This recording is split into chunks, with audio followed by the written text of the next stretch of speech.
Okay, gonna go ahead and get started. Today we're gonna go through the PowerPoint in the Colab for classifiers.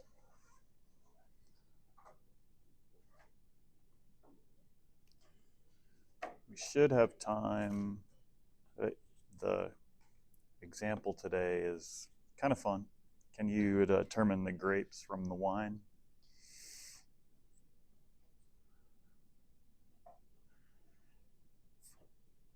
But the PowerPoint is mainly here for vocabulary and to try to hopefully give you some kind of intuition for what these classification models do, or not models, approaches to machine learning.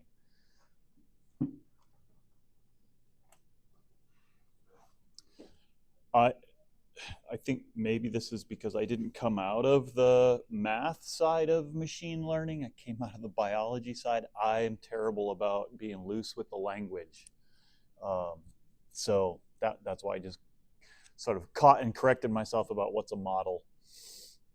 The model's what you end up with at the end of the day, like the sort of regression equation that you get, that's the model. Okay, so we're going from what we did Tuesday and last Thursday, where talked about supervised and unsupervised learning, talked about regression as our example for supervised learning, where you've got, and what defines it as supervised is you've got labels on the data. So your X data, that's your feature, your predictor, goes by lots of terms. But it's labeled by its value of Y, and then Y is what you are trying to predict. So that's what makes it a supervised approach. And then we contrasted that with PCA as our example for unsupervised learning, where that doesn't know the labels. That's just looking at the variance and trying to find the axes that define the most variance one at a time. And then the model there is how much does a given predictor load onto this principal component of variation. So if you've got many, our example went up to 5 predictors, and there could be 2, 3 principal components that explain a lot of the variation in those 5 predictors. And so how do each of those predictors load onto those 3 principal components? And then at the end, talking about, well, how do you decide how many principal components there are? How do you decide whether you should do your multivariate regression on the predictors themselves, or you should do that dimensionality reduction step? And that sort of last example in the Colab notebook generated something with, hundreds of samples and hundreds of predictors, and then showed how the PCA showed, almost all of the variation was explained in the first 3 principal components. And so that's a situation where you would definitely want to do dimensionality reduction and run your regression on the 3 principal components. And then looking at the loadings to see what do the principal components mean in terms of biology. And then very briefly, basically just showed graphs for UMAP and TSNE as nonlinear projections of highly dimensional data, just so you can sort of visualize how your data are related to each other. So all of that gets to what if, the example we'll look at today, we want to know what kind of grapes came from certain kind of wine if we know the chemical composition of the wine. Or next week, we'll talk about what if I want to know the cell type based on the gene expression of all of these cells, right? I've got 10,000 cells. I've sampled the gene expression in each one of them. Now, learn from that information and tell me what kind of cells are in my sample.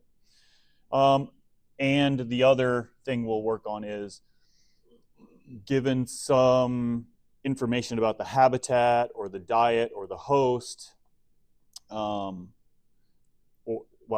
given the microbiome composition, tell me something about the diet or the habitat or the host.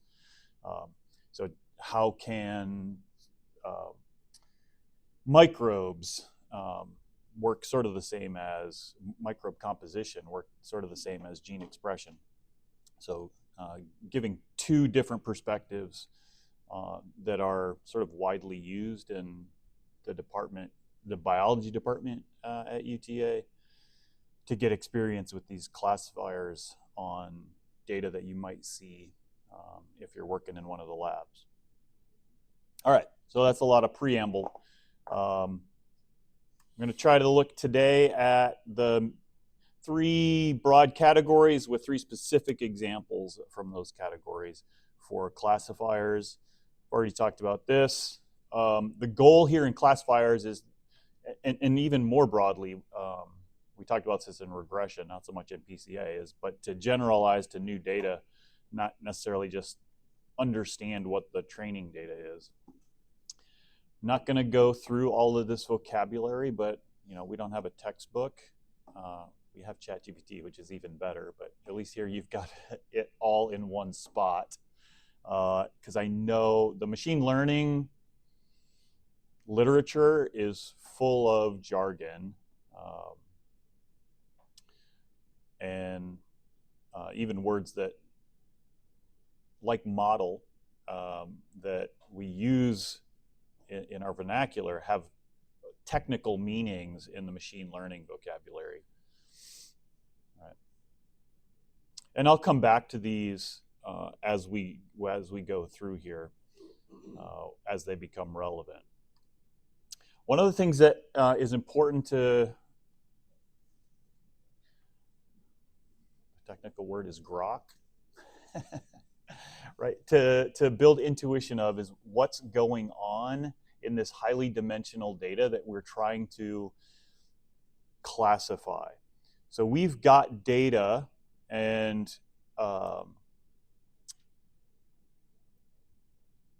when we talk about classification, we're going to be talking about situations where we're taking a supervised or a semi-supervised approach where our data are labeled.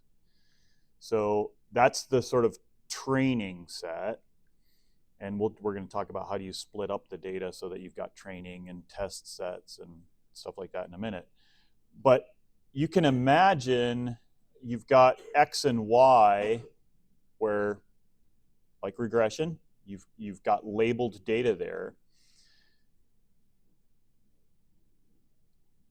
And what classification many of these algorithms are going to do, we're going to start out with logistic, which is the simplest, but they're sort of projecting it into a space, and this is the again, jargon of machine learning.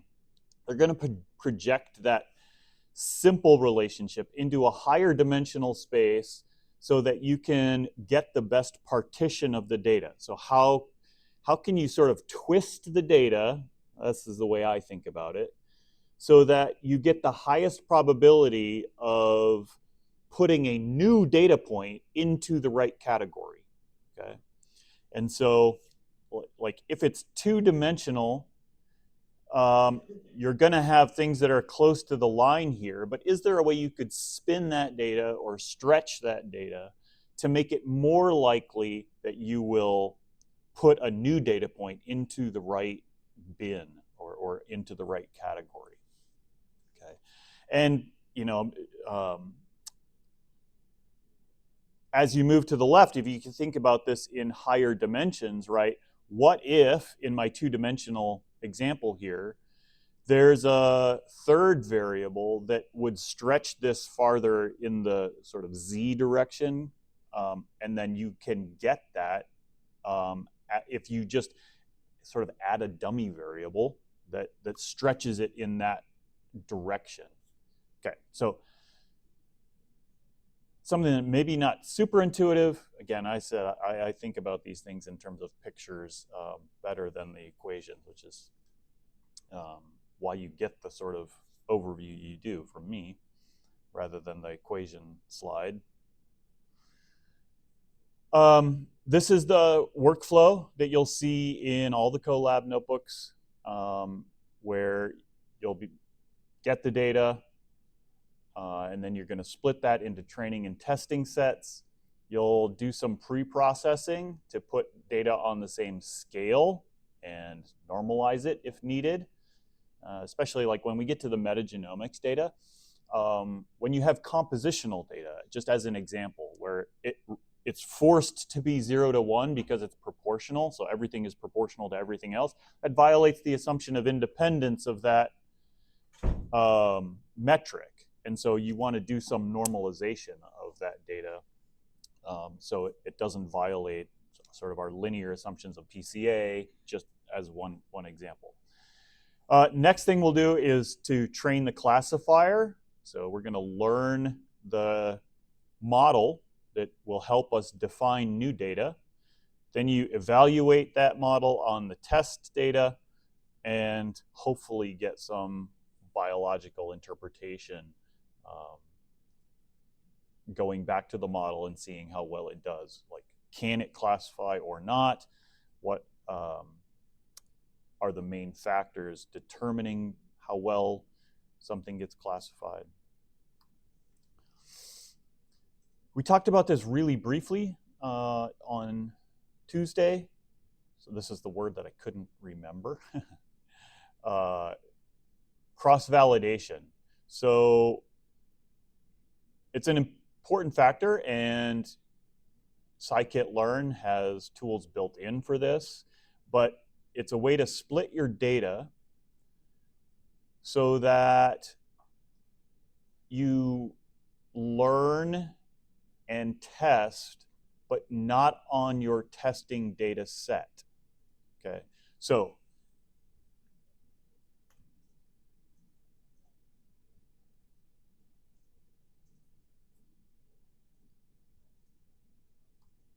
just debating about, do the words explain it better, or does the picture explain it better?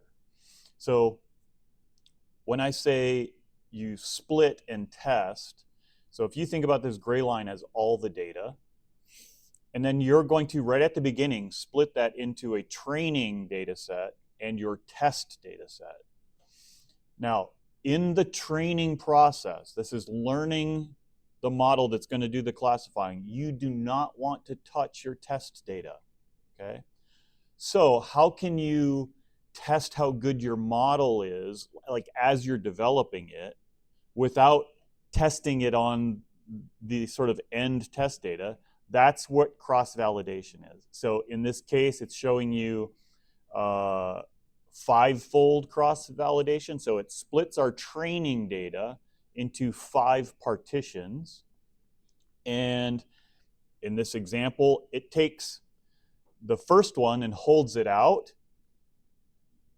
and then does the training on the other 4 partitions.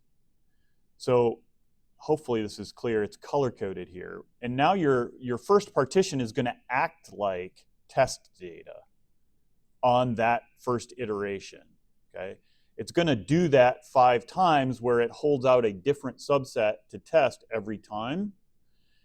And then this is where it came up in the lecture on Tuesday.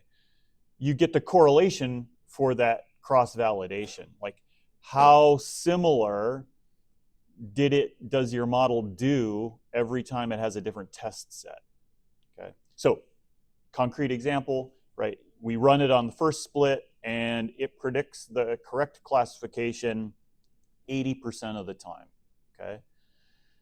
Do it on the second one, it's 90% of the time it gets the right classification, and so on. And then you average those, and then get the standard deviation of those. That tells you, on average, how good is your model at classifying, and what's the variation across those data sets. Okay, both of those are telling you something important. One is, on average, is it any good? And 2, how much does the data partitioning matter to my ability to get a good model, right? If you have like 80%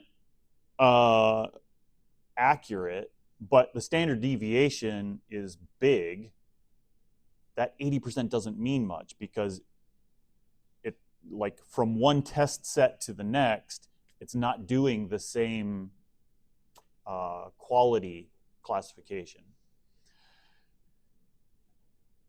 At the end, you're going to take the average of those models, usually. I mean, you could just take whatever one did the best, but again, if the standard deviation is not good, that means that you sort of got lucky with that model. And then do it on the actual test data. Okay, so and then that's sort of, at the end of the day, going to give you the accuracy, like how well did it do classifying, got 95% of them correct or whatever. And then there's no standard deviation on that. You're just asking, does this test data get classified well or not? Okay, so I think I covered everything there. There are a couple common methods for cross-validation. The one that's implemented in the notebooks we'll look at is this k-fold. Stratified k-fold is another one that you see, just especially if your data, like in microbiomes potentially, where you have really different proportions of labeled data, like some species just never show up in some hosts or under some diets. When you do that partitioning, right, you kind of want to make sure that you've got even distributions of the labeled data in those different partitions. The data we're going to look at today, it's not that much of an issue because you've got chemical measurements for all of the data. So there's not really a concern about making sure that you get equal representation in your folds. Couple of other methods there we probably won't talk much about. We will talk about grid search, but not necessarily just in the context of cross-validation, but because it just takes so long.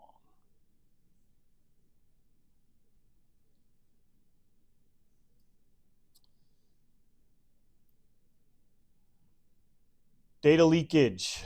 So this comes up in the context of cross-validation because you don't want to do any of the normalization or transformation of the data on the test data at the same time you're doing it on the training data. So like all of the steps that you do to train, you should be doing independently on the test data. So, and this is where you most often see data leakage. It's where you scale your data set. You know, if you do a normalization or a log transform, you do it on the whole data set, and then you split it into training and test. Okay, that's not the way you should do it. That is, and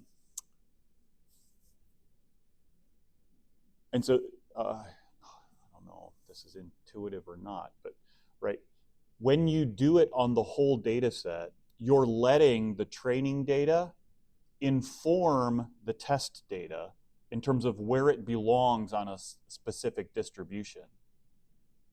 Okay, and you don't want to do that because, like, if you're gonna build this classifier and then want people to use it, they're not going to be able to normalize their data in the same batch as your test data or your training data, okay? And so you shouldn't normalize your data with your test data with your training data. You got to pretend like this is a whole other experiment, okay? So that's where people, because nobody would do it on purpose. Well, no ethical person would do it on purpose, where they're fudging their test data. But I see this often in papers I review, where in the methods they normalize the data first and then split it.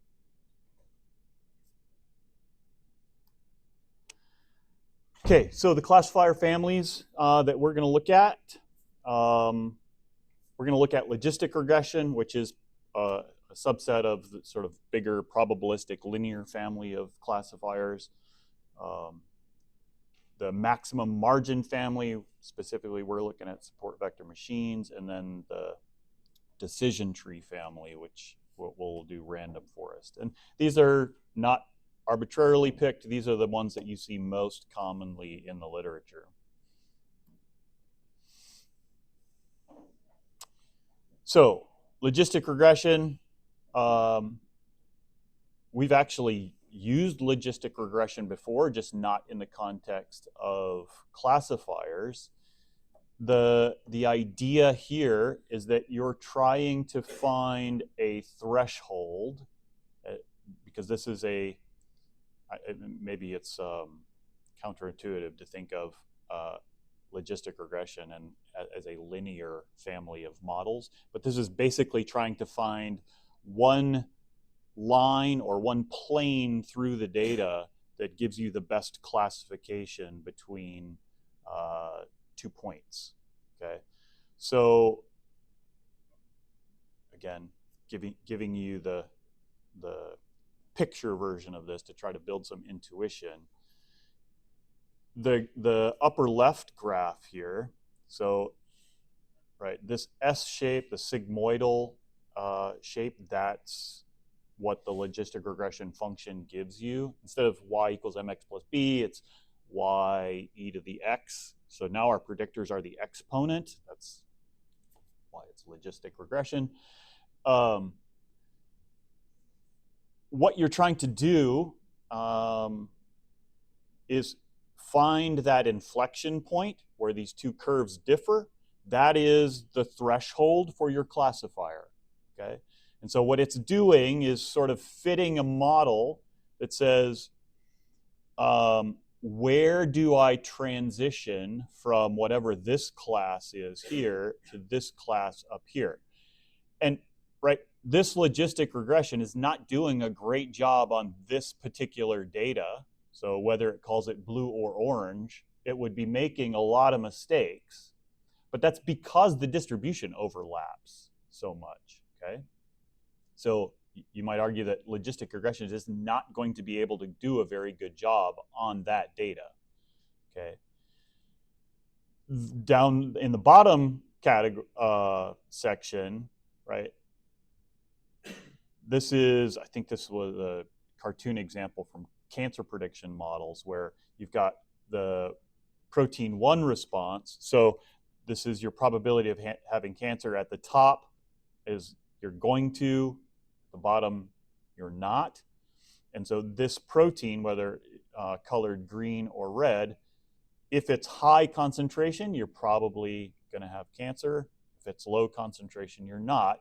That's a clean logistic regression. The inflection point is perfect, and I probably should draw it out just like that one. As opposed to this, right, another protein that you sample where you're equally likely to have high or low concentration of that protein, whether you are in the high probability cancer or the low probability cancer. And in that case, the logistic regression is not going to classify well at all, okay?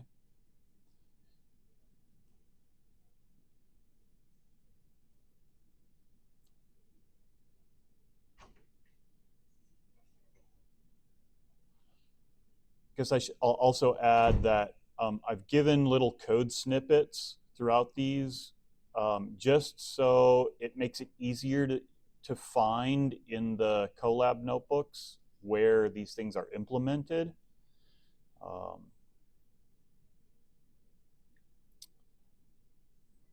So that's the first family. Second family are the maximum margin family. So our examples support vector machines. In the bottom left here, and I'll show you some more examples, but again, building the intuition, logistic regression would be able to draw that line for us. It's limited to a linear threshold classifier.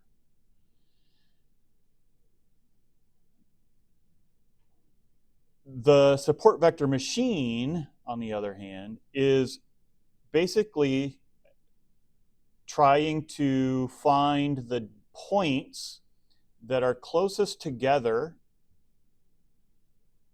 but have different labels.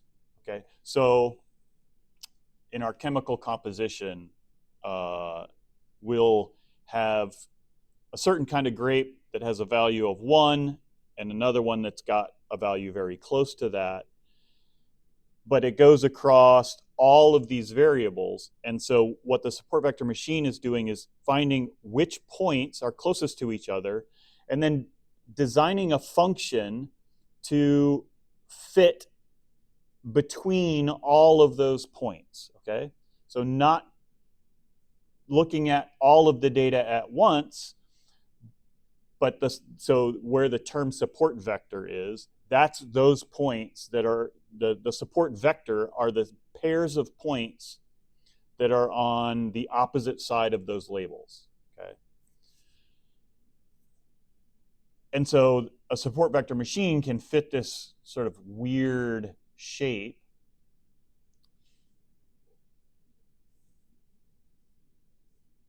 and potentially do a better classification.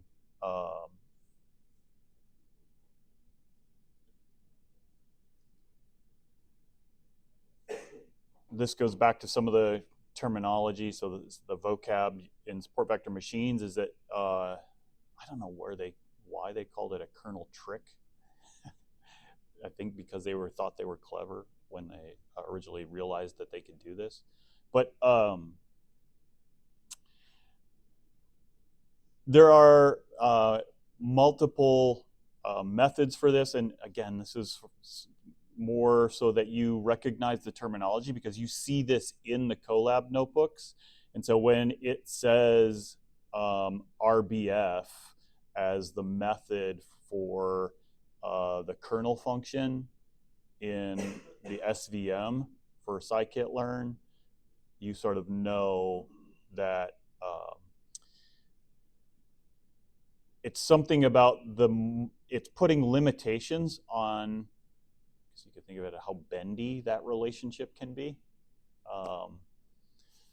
and how many dimensions it can go into.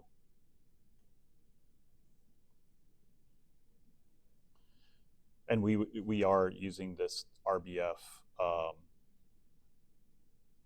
in the examples. Couple important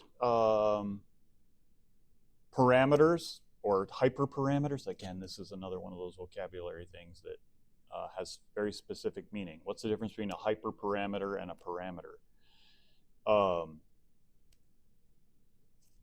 The hyperparameters are the parameters that limit the algorithm's search. At least that's the way I think about it.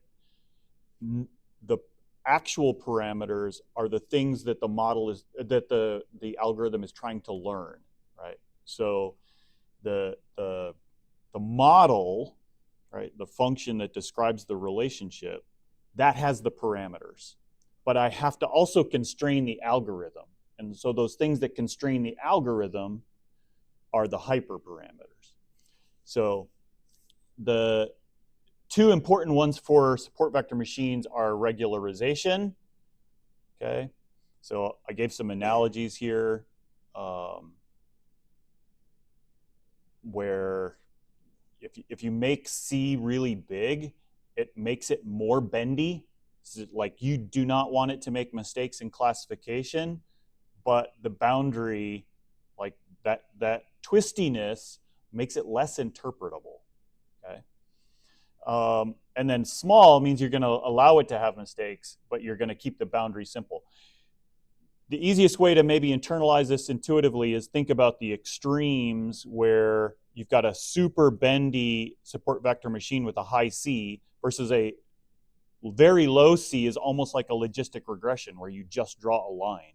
You're going to make a lot of mistakes, but a threshold is way more interpretable than something that's got 20 parameters deciding how it can bend through the data to make the classification, right?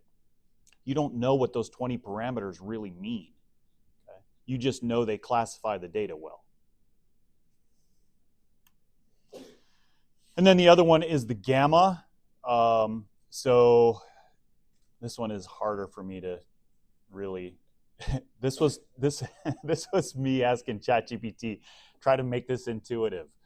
Like I don't know how to really describe. So it like when ChatGPT starts to go poetic on you. So it's like its analogy was if you drop pebbles in the water into a pond. So having a low gamma is having a smooth probability surface in some sense. Again, maybe like making it less bendy, versus a high gamma where you make it more bendy and high variance. So give you pictures to hopefully help with this a little bit. So if you do low C, low Y, right? So it's this surface is flat and it can't bend. That's like on the logistic regression or linear family or closer to it, you end up something like the graphic down here on the left. And you can see it's making lots of mistakes. And how do you read these graphics?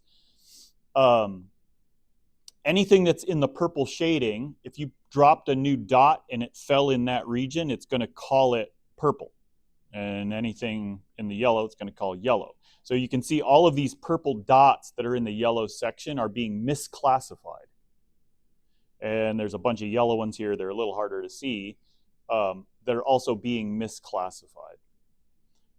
You can allow the model by changing C, so you make it be a little bit bendy. But you're still causing the probability to be pretty flat, and so maybe it does a little bit better if you let it bend. But then when you start to get to allowing gamma to be high or C to be high, you start to get all this curvature that makes way less mistakes, but also potentially less interpretable in terms of what's the biological meaning behind that.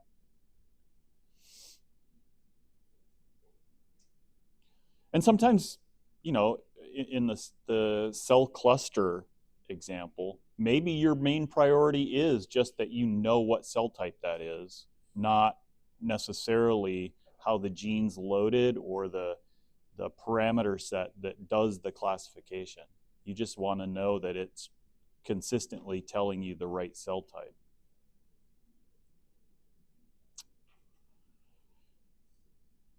You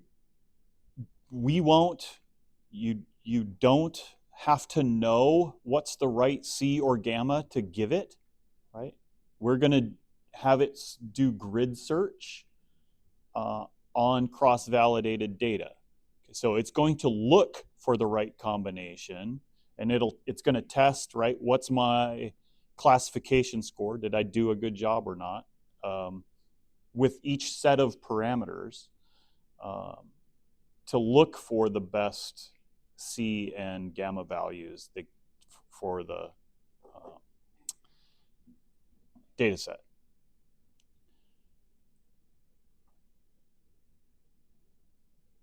Oh, trying to remember. You might argue that why would you not do this one? And I already alluded to part of it is that it's not very interpretable. But the other issue is that sometimes the data is really not clean like this. And so there is no logistic linear family that's going to tell you do a good job classifying data like that. Okay. Right? You could say, okay, slide the line way over here so I never make a mistake on purple, but you always make a mistake then on yellow. Or actually, should say that the other way around. If I slid the purple line way over here, I would get these purples all right, and I would get these yellows all right, but all of this purple would be wrong all the time. Okay, so there are situations where just based on the data type, you need to use more complex models. Grid search, and just more terminology. So you give it a set of combinations. It will run every combination of parameters on each of your subsets. And so this takes a really long time. Maybe we'll run it next week on some of the real data. But you can imagine, right? So this C by Y grid search combo gives you 16 potential parameter combinations. If your data is partitioned into 5 data sets, it's got to do the whole model estimation 16 times 5 different data sets. So if the data are big, then that's going to take a while. Why use it? Again, it just gives you the best approximation because it explores the space and gives you the best model.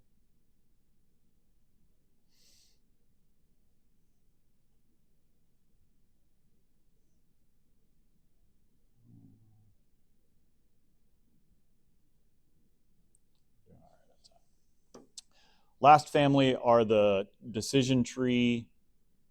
I guess the main reason to use these are when you've got data that aren't all continuous, for example. So if you've got different kinds of data.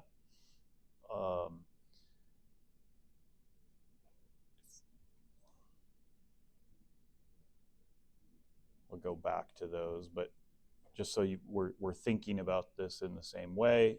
Two examples of decision trees. So at every decision node, you're choosing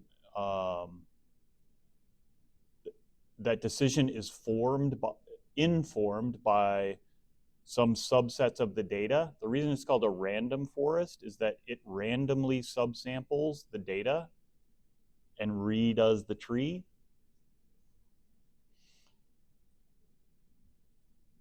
And then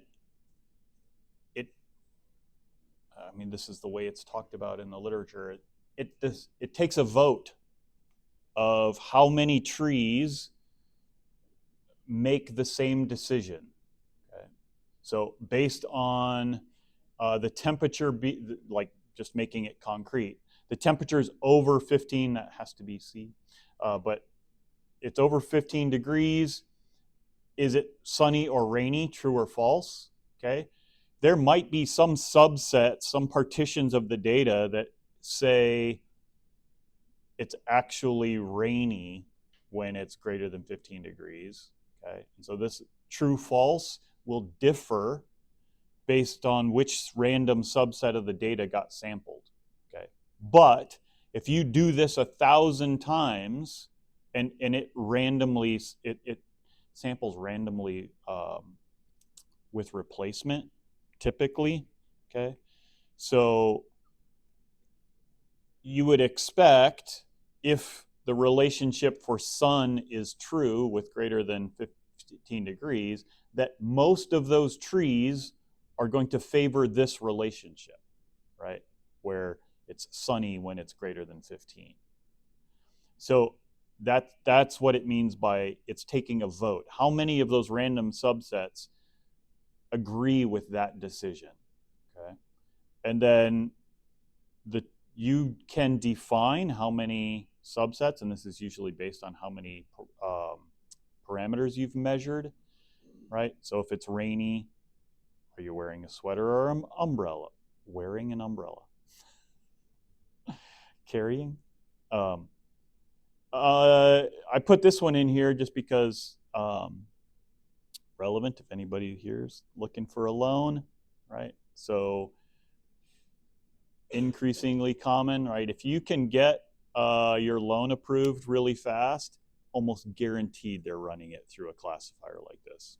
Like, just tells you what your risk is based, like you tell it your maybe credit score and income, and it will go run your report and basically tells them what risk level you are, and that tells you what interest rate you're going to get on your loan. Okay.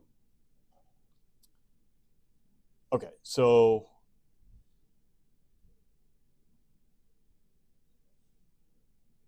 this method, unlike Logistic or SVG, is not trying to figure out the function that best draws a line between the data. This is just saying, given this set of parameters on my random subset, does it belong to A or B? If I sample that 1,000 times and then take the vote, now it's just when I get new data, it puts it in that decision tree with, for example, in the income one, does that make you, does the decision tree say that you are high risk, low risk, or middle risk based on that income level? So in our wine example, if your alcohol content is a certain level, does that put you in grape A, B, or C? Okay. Right. Trying to, again, I don't know if I'm doing a good job making this intuitive. Yes, no.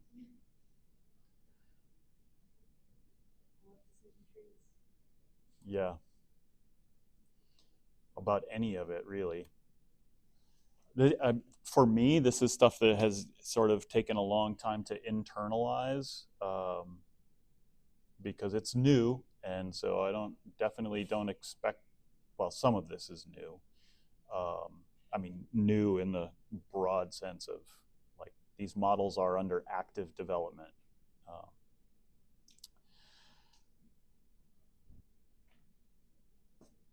Just some strengths, right? I talked about why SVG over Logistic. Logistic is interpretable. You get a threshold. SVG, maybe not interpretable, especially at high parameter numbers, but does a good job classifying complex data. And then, so why would you pick Random Forest? Tend to be pretty accurate if you let it fit a lot of trees and you have deep data. Okay, so if your tree is deep and you sample it a lot of times, I guess I already alluded to, this is why, like if I'm going to pick Random Forest, it's going to be because my data are really different types. Like some of it's quantitative and some of it is categorical. If I've got categorical data, I'm always going to consider the Random Forest. I guess I should also say, like in our examples, we're going to run all three and see which one does the best. So if your data is small enough that you can do that, then why not? Can be slow. Again, this is how many trees and how many parameters do you have. If you've got lots of parameters, or lots of predictors, so it has lots of decisions to make, then iterating very, very many trees can be difficult. And if your data is big. What it means by less interpretable. So, like, why it makes any, especially on deep trees, why it makes any particular decision is not always clear. Okay, because it's, you can't, especially on big data, I can't stare at single cell data and understand why it put this 12,000 gene expression average into a T cell versus a B cell. Okay, that decision is not clear to me. It's just because if you sample the data enough times, that's what happens, right? At the end of the day, that's what you can say with a decision tree, right? If I sample the data enough times, that's the decision it makes. That in some contexts, that's not a very satisfying answer. So, yeah, especially, you know, if it's SNPs and cancer susceptibility, you say, you know, the population data tell me people with this SNP have a much higher susceptibility to this type of cancer, but I can't tell you why. Like I can't tell you your diet to change or something like that. I can't tell you the medication that we should put you on. Not super helpful. Okay. I've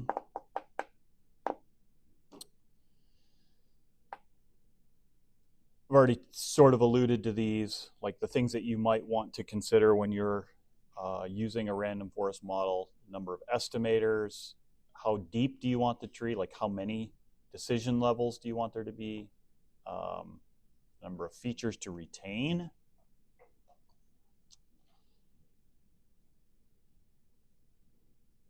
This is, some of these are to do with the data, right? So, and we'll see this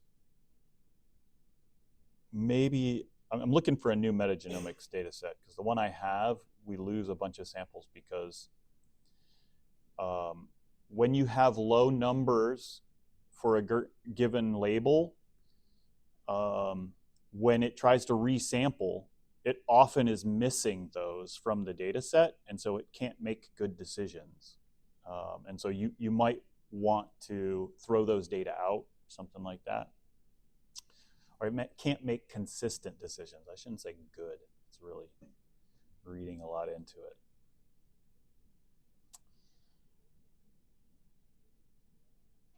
Okay, let's jump over to the Colab notebook, see how it works.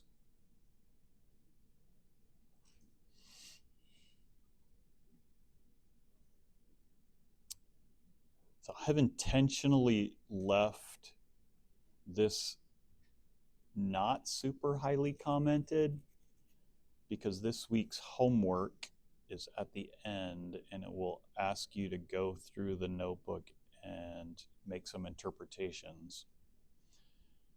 So I think this will run fast enough where you can just, you could hit run all. I think it'll run all of them. I'm going to do it one at a time just in case something hangs here. First thing, we're just going to set up the environment. We need, because we're going to do some UMAP plots, we've got to do UMAP learn. The scikit-learn has all the machine learning algorithms in it, and then some plotting, and pandas and NumPy. We import those all the time.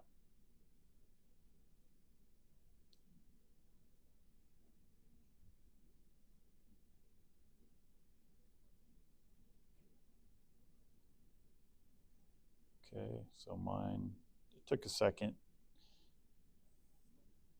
Once those are installed, the import goes pretty fast.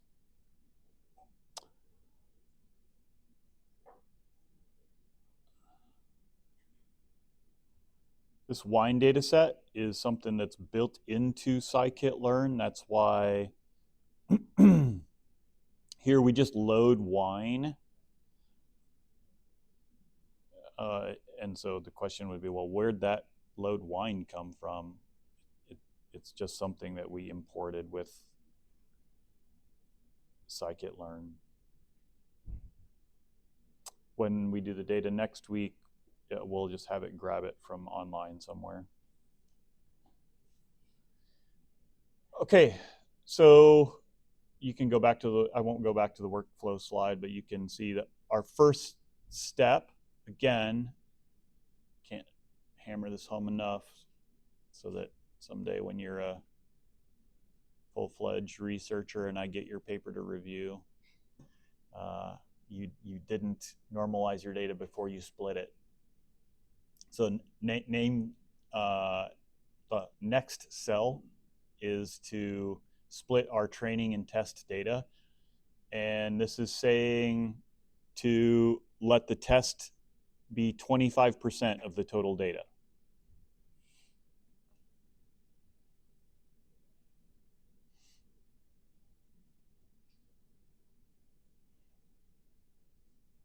And it does leave the stratify flag on. So it is looking at the labels to make sure that they get equal representation. Forgot that. And then it's showing the shape of the data, right? So these are our data matrices. Got 133 rows and 13 columns in our training data. Got 45 rows and 13 columns in our test data. Now, these tools from scikit-learn make this pretty easy, but I would say things that hang here, the most common reason, if you see that your test data and your training data don't have the same number of columns, something's wrong, okay?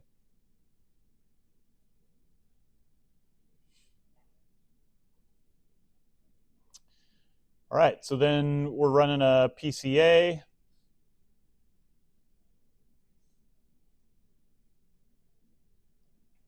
And it's, in this case, just limited to 2.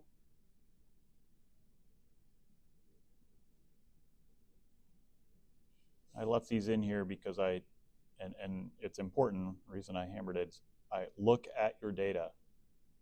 Look at your data. So just as looking at it, whether there's structure in the data to begin with.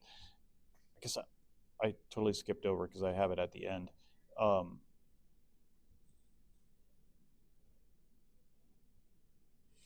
The data, right? So when it imported it, I went right past the output. Right, this is the chemistry of the wine, and this is just the first few rows, right? This is what did I say, 133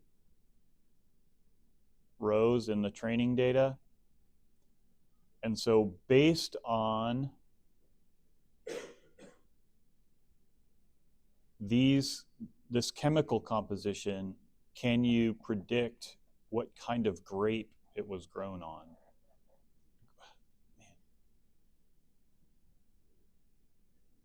That sentence didn't make any sense. What kind of grape it was grown on?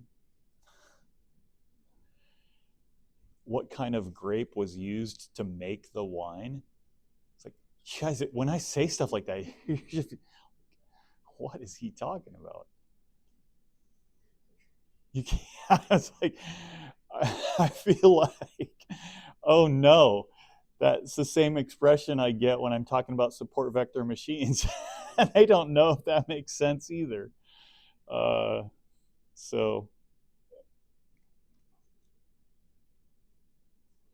at least maybe you should be confident that I caught myself making no sense. Yeah.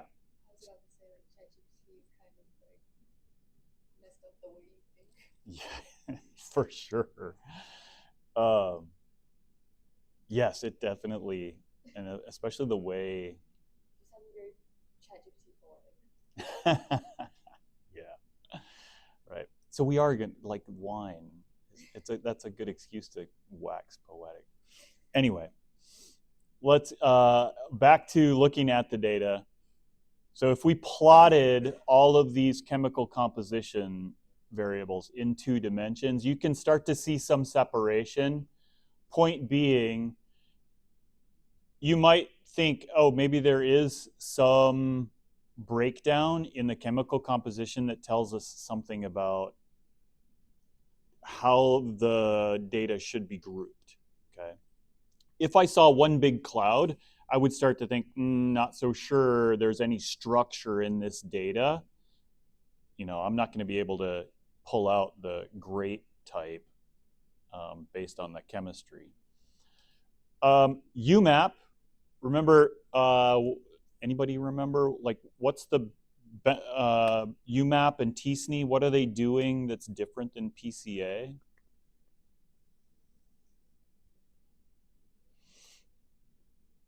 I mean, I'm, again, more on an intuitive level than a mathematical level.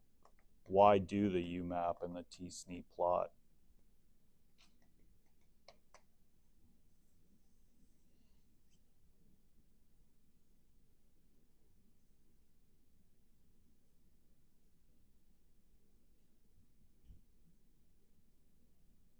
Completely lost, huh?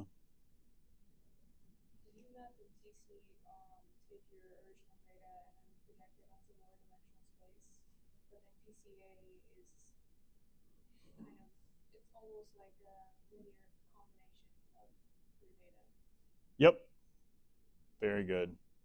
PCA is limited to linear combinations of the data or descriptors of the data, whereas UMAP and TSNE don't have that linear limitation. They're really projecting your data into 2 dimensions in whatever way in UMAP, for example, makes them farthest apart. Okay, so, and again, you know, why look at the data this way? It starts to give us an idea that maybe there's a way to classify this data. Okay, so we're going to run a model that will try to tell us and make it concrete, again, hopefully. In our example, what is that UMAP plot showing us? Like, somebody interpret that UMAP plot for me. Like, we don't have the loadings, so like a PCA, so I'm not asking you to say, you know, high alcohol versus something like that, but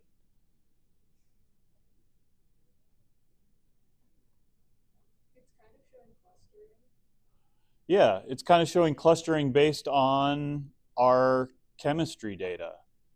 So there's something in the chemistry data that you can separate these wine samples on, okay?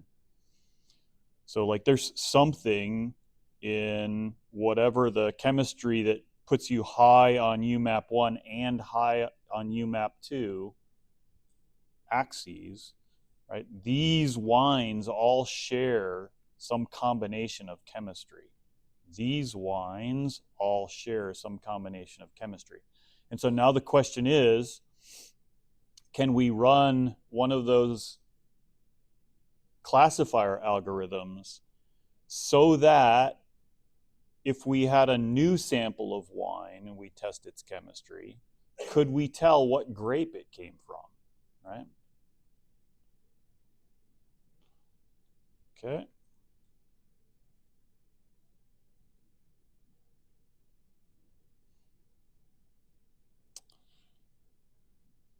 So you have to go back and look at, these are in the notes, but like pipeline is a scikit-learn tool just to implement the cross-validation. So that runs pretty fast because we've only got 130 something rows for training. The output of that cell tells you the accuracy we'll talk about ROC and AUC next week a little more. I've got the graph down here, but this tells you something about the relationship between the accuracy and the specificity. How good a classifier is it?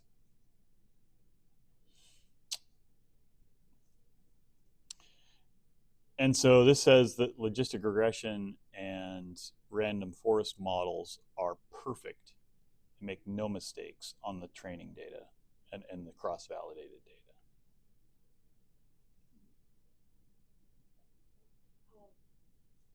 It kind of signifies a overfitting problem. Yeah, potentially, or a simulated data problem. Yes, but you're right. You should be nervous if your classifier is perfect. Yeah. So will it do a good job? And so that brings up a good issue. Like what what would you do if you suspect, right? You suspect that our training data is overfitting. What's going to be the symptom?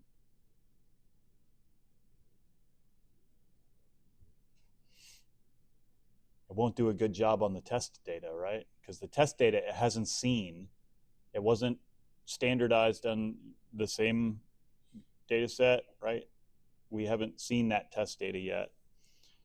And so the confusion matrix should be bad. What I would say is that your model isn't learning necessarily, it's memorizing the pattern.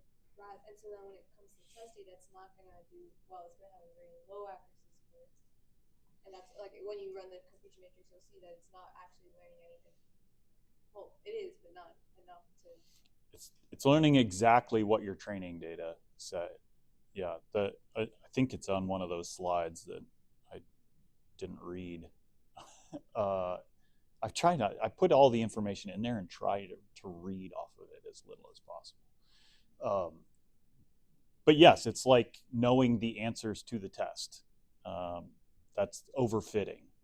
But then if somebody gives you a new question that's related, you don't know because you only know exactly what is on the test. And so, right, if this is an overfitting problem, when we actually run it on the test data, we should have certainly not perfect prediction, right? So it shouldn't do as good a job as that.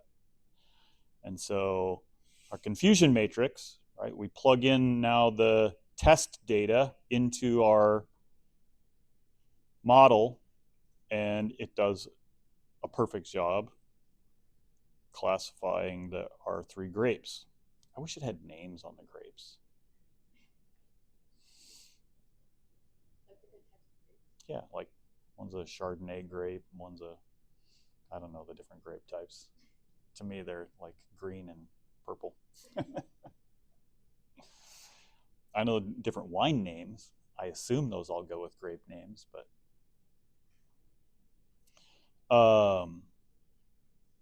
yeah. So what this tells you is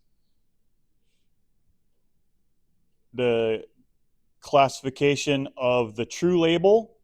Okay, so this is the test data, but it's still labeled. It's just that 25% that we cut off at the beginning. So when you put that into the classifier now that it has learned, it classifies, right? The predicted label is always exactly correct on the true label. This never happens in real life. Or at least I've never seen a data set where which is why you're right to be suspicious.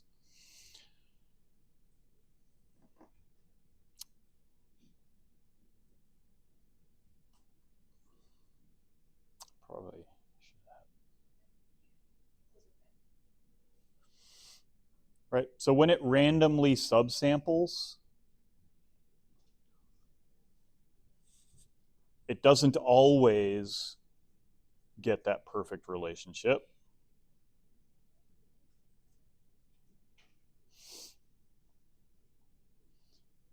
And so, again, I'm going to let you sort of interpret some of this, leave it as a little bit of a black box, right? What are all those NANs for? What's it doing in the grid search?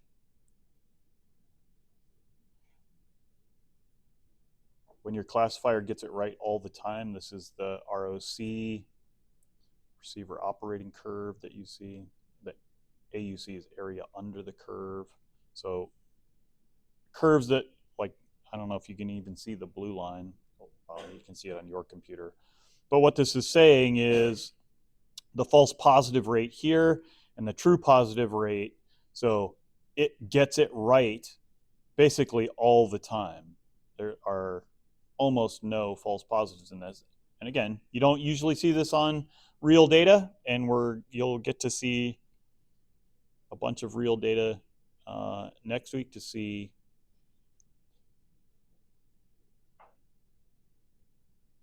next week we'll worry about like when to believe a model. And then the last one goes back to our UMAP plot, but now using the labels for how we would classify those if you ran it through the classifier. So this is labeling the training data as classified, and then it's also showing you where the test data pop out.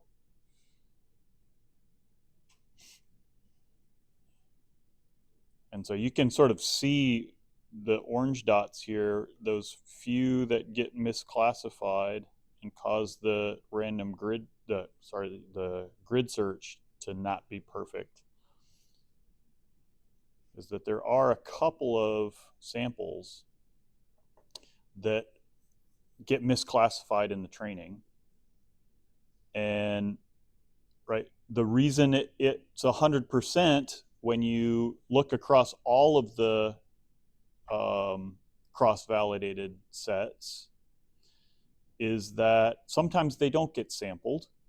And when you take the average or the best, it accounts for the fact that those got misclassified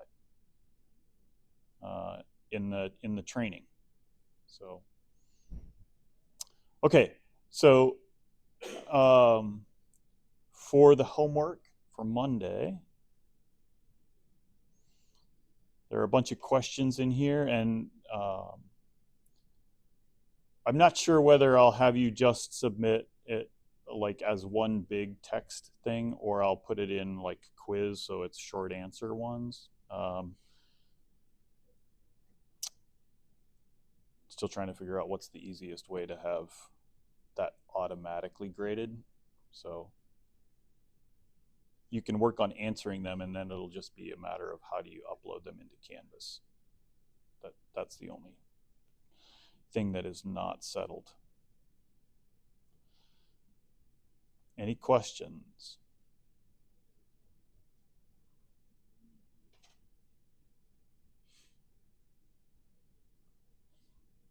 No? I feel like I'm giving you back 10 minutes that I took over the last couple of weeks. That's it for me. I'm done if there's no questions.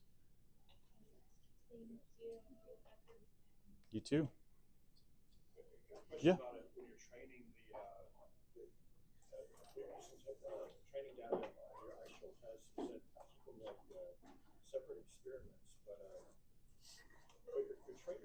I didn't quite understand the purpose or the reason. If you put it through a training, but you don't want to use that data, do you just change your data that you're feeding it? So the original data set for this, just to put it in concrete terms, has 180 lines, I think. And so when you say take 25%, it takes 45 rows out of that data randomly. It says that's going to be my test data. So don't use that data to try to learn the classifier. And that's the only way to know whether the classifier is any good, Because if you have all the data, it's going to learn to classify based on all the data. So if you randomly subset out of that and then retest, well, it already knows that data. Does that make sense?